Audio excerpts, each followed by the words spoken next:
Di week sekarang kita akan belajar tentang aspek klien duka cita dan keputusasaan.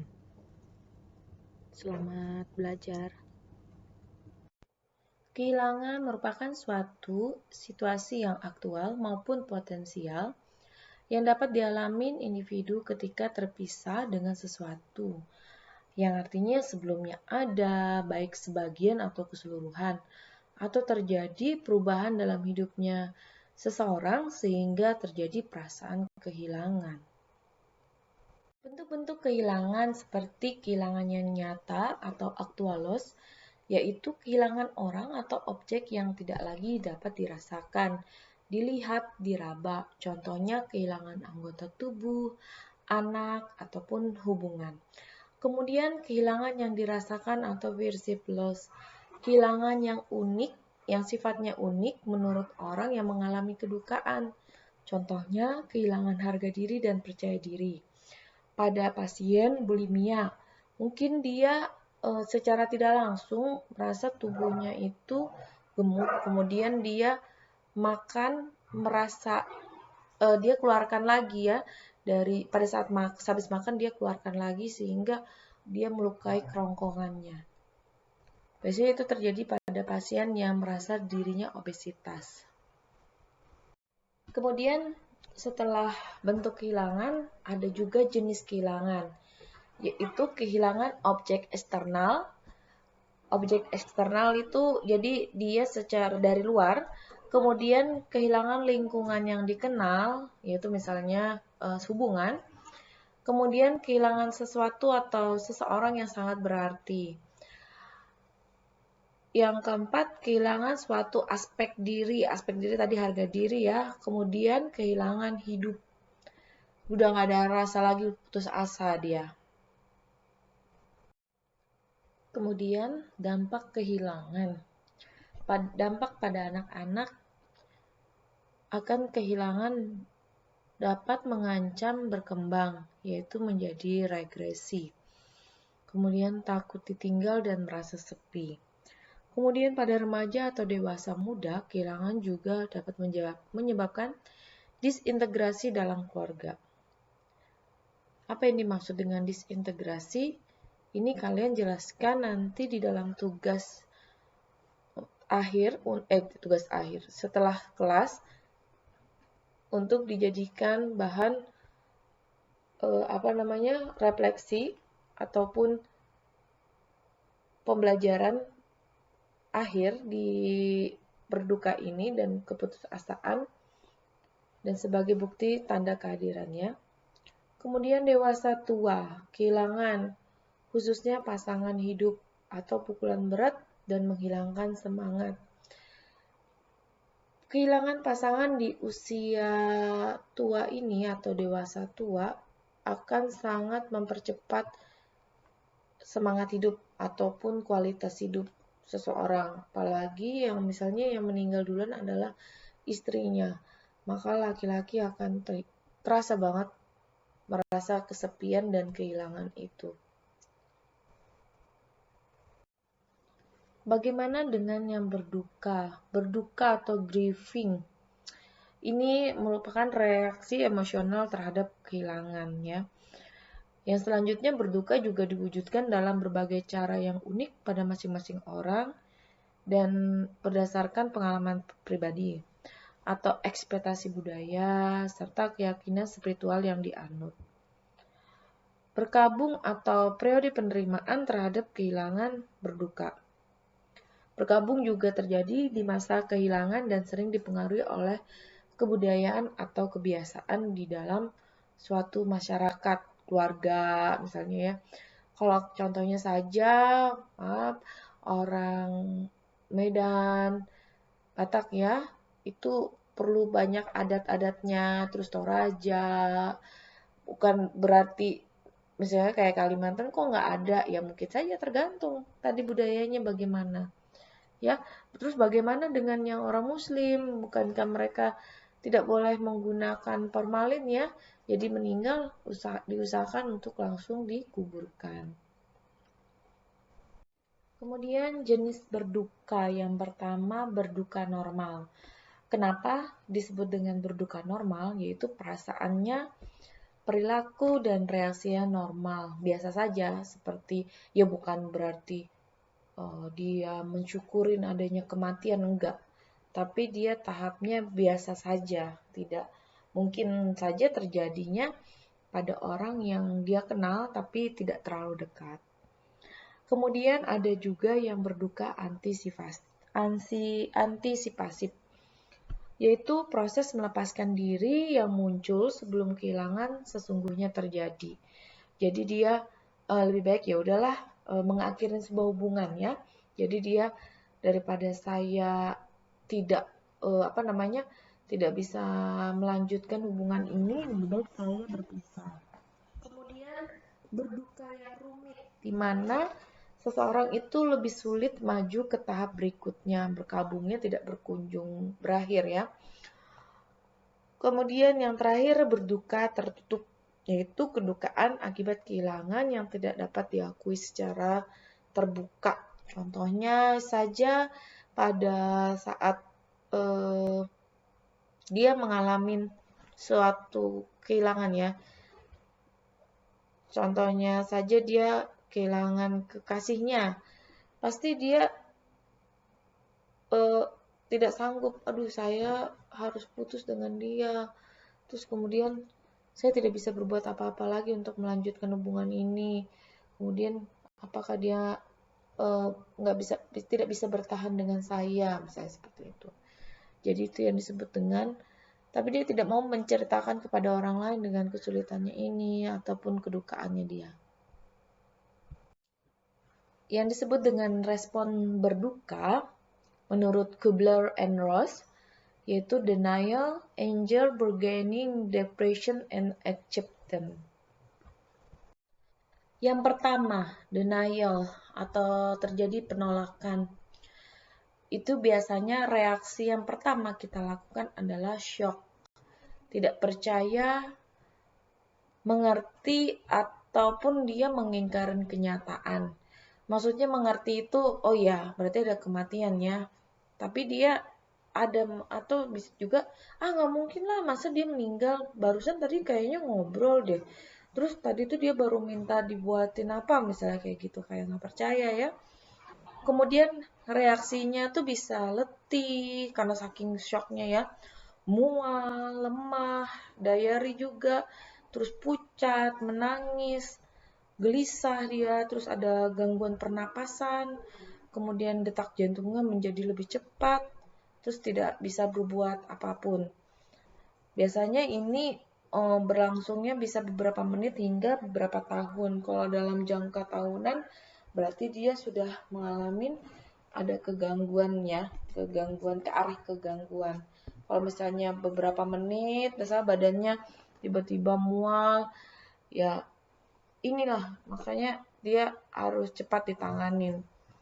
Kalian contoh simpelnya saja pada saat kalian ujian terus kalian mendapatkan hasil yang tidak memuaskan, kemudian kalian merasa langsung, oh saya tidak terima, saya udah belajar kok, tiba-tiba kok saya merasa ini ya mual kayak gitu, mual hebat misalnya seperti itu. Nah, jadi harus denial ini harus segera ditanganin. Kemudian yang kedua, anger, yaitu individu menolak kehilangan. Ya, terus kemudian dia menjadi marah, sering diproyeksikan kepada orang lain ataupun diri sendiri. Misalnya dia marah-marah sama orang ya. Makanya kalau suka marah-marah itu berarti dia marah-marah nggak jelas ya. Misalnya dia marah sama yang satu, tiba-tiba temennya yang lain kena juga ya. Atau juga dia bisa juga kalau pada saat marah pada diri sendiri dia memukul ataupun sering ngebarat-ngebarat tangannya, misalnya kayak gitu ya. Kemudian perilakunya seperti apa? Agresif pastinya. Kemudian dia bicara kasar, menyerang orang lain, terus dia merasa ya udah saya nggak perlu diobatin kok. Terus bilang, oh dokter sama perawatnya ini nggak kompeten, malas banget saya berobat ke sini. Terus respon fisiknya juga muka menjadi merah, denyut nadi cepat, gelisah, susah tidur, terus tangannya mengepal ya. Jadi hati-hati kalau misalnya kalian suka marah terus tangannya mengepal ya, Kalau ketemu sama saya, kepalanya itu akan saya buka ya. Jadi jangan suka memendam rasa amarah. Kemudian yang ketiga, bargaining atau tawar-menawar. Jadi bukan hanya di pasar atau kita membeli sesuatu, di dalam keperawatan jiwa ini juga ada tahap tawar-menawar ya. Pastinya dia masih penundaan kesadaran atas kenyataan terjadinya kehilangan. Nggak mungkin dia nggak dia ada kok, teman lagi pergi aja, misalnya seperti itu. Atau juga dia kehilangan keponakan ya, keponakan yang lucu, masih kayaknya kemarin baru ketemu deh 3 hari yang lalu kok udah meninggal sih. Nah itu kan kayak tawar menawar ya. Keponakannya itu keponakan saya sendiri. Jadi waktu itu kita baru bertemu 3 hari yang lalu, kemudian dia pulang, nggak taunya saya dapat berita kalau dia meninggal. Seperti itu ya. Terus bagaimana saya melakukan tawar-menawar? Ya pasti saya bilang sama Tuhan, Tuhan, mereka tuh ada, karena ponakan saya tuh meninggal 2 orang sekaligus. Mereka tuh lagi liburan, mereka tuh lagi nggak ada, lagi ada, cuman lagi bukan meninggal, tapi mereka lagi liburan, lagi pergi, kayak gitu. Sampai sekarang pun perasaan itu masih ada. Saya masih bergandeng, masih sih Tuhan ambil dia. Masih muda kayak gitu ya, masih kecil. Ponakan saya itu 4 tahun dan 5 tahun. Jadi ya saya masih tawar menawar, nggak mungkin mereka tuh ada, cuma lagi main-main aja. Ya itulah yang pengalaman saya ya. Kemudian yang ketiga, bargaining atau tawar-menawar. Jadi bukan hanya di pasar atau kita membeli sesuatu, di dalam keperawatan jiwa ini juga ada tahap tawar-menawar ya. Pastinya dia masih penundaan kesadaran atas kenyataan terjadinya kehilangan. Nggak mungkin dia ada kok, teman lagi pergi aja, misalnya seperti itu. Atau juga dia kehilangan keponakan ya, keponakan yang lucu, masih kayaknya kemarin baru ketemu deh 3 hari yang lalu kok udah meninggal sih. Nah itu kan kayak tawar menawar ya. Keponakannya itu keponakan saya sendiri. Jadi waktu itu kita baru bertemu 3 hari yang lalu, kemudian dia pulang, nggak taunya saya dapat berita kalau dia meninggal. Seperti itu ya. Terus bagaimana saya melakukan tawar-menawar? Ya pasti saya bilang sama Tuhan, Tuhan, mereka tuh ada, karena ponakan saya tuh meninggal 2 orang sekaligus. Mereka tuh lagi liburan, mereka tuh lagi nggak ada, lagi ada, cuman lagi bukan meninggal, tapi mereka lagi liburan, lagi pergi, kayak gitu. Sampai sekarang pun perasaan itu masih ada. Saya masih bergandeng, masih sih Tuhan ambil dia. Masih muda kayak gitu ya, masih kecil. Ponakan saya itu 4 tahun dan 5 tahun. Jadi ya saya masih tawar menawar, nggak mungkin mereka tuh ada, cuma lagi main-main aja. Ya itulah yang pengalaman saya ya. Tadi tahap tawar menawar, yang keempat depresi, berarti sudah mengalami kegangguan. Bu, ibu kemarin waktu kejadian ponakannya meninggal itu apakah ibu mengalami depresi?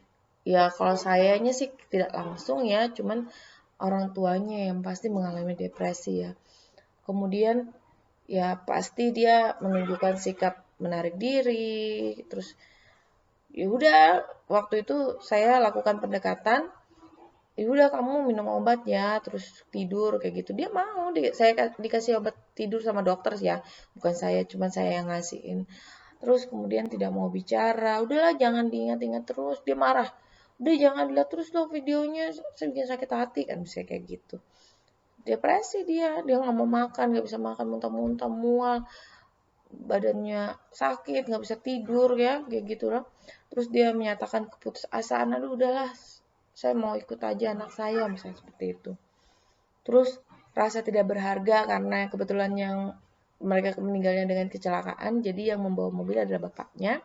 Bapaknya merasa penyesalan, ya pasti ada penyesalan. Terus dia merasa dirinya nggak berguna, nggak berharga. Ada keinginan muncul bunuh diri bisa jadi, tapi itu tergantung tadi kembali ya kepada pribadinya, apakah dia bisa mau mendengarkan suara Tuhan ataupun meminta maaf kepada Tuhan. Kemudian gejala fisiknya ya tadi udah dijelaskan, makan, malas, letih, susah tidur, terus ya libido juga menjadi turun. Kemudian acceptance atau penerimaan, yaitu dia mereorganisasi lagi perasaan kehilangannya dia. Jadi dia coba mengumpulkan rasa kehilangan dia. Terus pikiran tentang objek yang hilang akan mulai berkurang atau hilang beralih kepada objek yang baru. Mulai sudah menerima kenyataan kehilangan, mulai memandang ke depan, terus apabila dapat memulai tahap ini dan menerima perasaan damai, dia akan tuntas. Kemudian apabila gagal masuk ke tahap penerimaan, ini akan mempengaruhi dalam mengatasi perasaan kehilangan selanjutnya. Ya, jadi ini saya mau bercerita satu kasus. Jadi ada seorang bapak ditinggalkan oleh istrinya 2 tahun yang lalu karena meninggal sakit ya. Ya istilahnya dia adalah seorang yang cukup menurut saya sayang dengan istrinya sekali ya. Kemudian dia mengatakan, ya saya bersyukur. Kenapa? Istri saya meninggal di masa sebelum masa pandemi. Saya tidak bisa membayangkan seandainya saja dia masih hidup dan kemudian dia sakit. Saya tidak bisa memikirkan dia itu orangnya bukan tipe yang mengeluh. Dia akan diam. Kalau di masa pandemi seperti ini mungkin dia akan lebih tersiksa lagi. Ya saya bukannya mensyukurin dia meninggal enggak, tapi saya melihat sudah cukuplah penderitaan dia. Dia sakit, dia cukup. Jangan sampai dia merasa mengalami kesakitan lagi. Jadi itu dia sudah mulai tahap menerima kalau istrinya meninggal. Asuhan keperawatan kehilangan dan berduka ini, yaitu yang pertama kita lakukan pengkajian. Adakah faktor genetik, misalnya pada saat kehilangan, apakah salah satu keluarganya dia mengalami kegangguan jiwa, ke arah kegangguan jiwa ya. Kemudian kesehatan fisiknya bagaimana, kesehatan mentalnya, pengalaman kehilangan di masa lalu, berapa kali dia ada merasa kehilangan. Kemudian struktur kepribadiannya, kepribadiannya seperti apa. Kalian nanti pelajarin, tolong dibaca tipe-tipe kepribadian. Ya.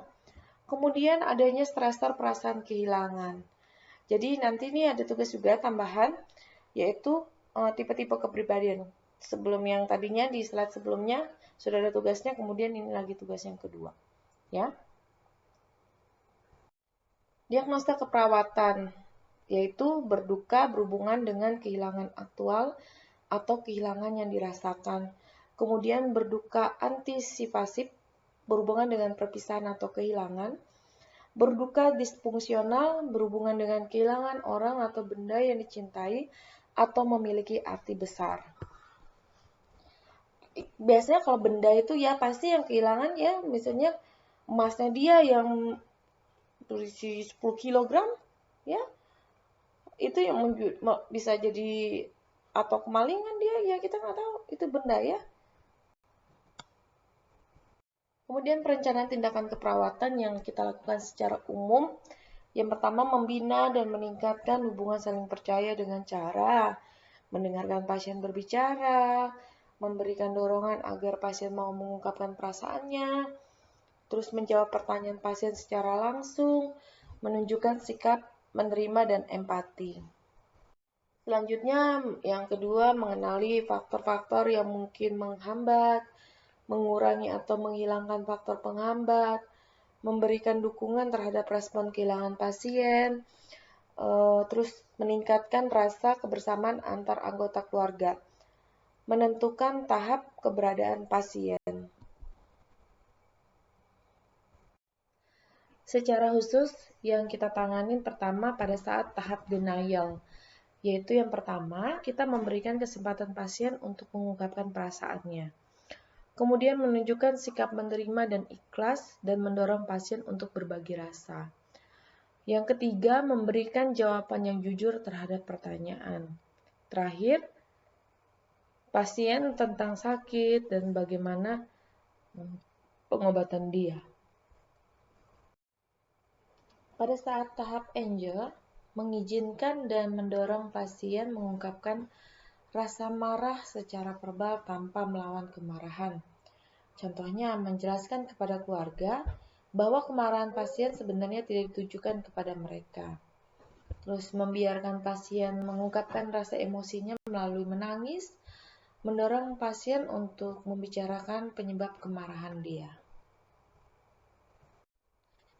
Yang ketiga, tahap bargaining. Kita membantu pasien mengungkapkan rasa bersalah dan takut.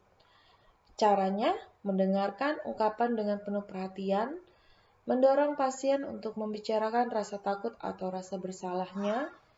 Bila pasien selalu mengungkapkan kalau saja atau seandainya, beritahu pasien bahwa perawat hanya dapat melakukan sesuatu yang nyata. Terus membahas bahwa pasien mengenai penyebab rasa bersalah dan rasa takut. Yang keempat, tahap depresi. Tadi kalau dia pada saat bargainingnya gagal ya, kemungkinan dia mengalami tahap depresi juga bisa. Karena kita mengklarifikasi dulu nih, terus mengidentifikasi rasa bersalah dan takutnya si pasien. Kemudian mengamati perilaku pasien dan bersama dengannya membahas perasaannya. Mencegah tindakan bunuh diri atau merusak diri sesuai dengan derajat resikonya. Membantu pasien mengurangi rasa bersalah seperti menghargai perasaan pasien, membantu pasien menemukan dukungan yang positif dengan mengkaitkan dengan kenyataan. Kemudian memberi kesempatan menangis dan mengungkapkan perasaannya. Bersama pasien membahas pikiran negatif yang selalu timbul. Yang kelima yaitu tahap acceptance, yaitu membantu pasien menerima kehilangan yang tidak bisa dielakkan.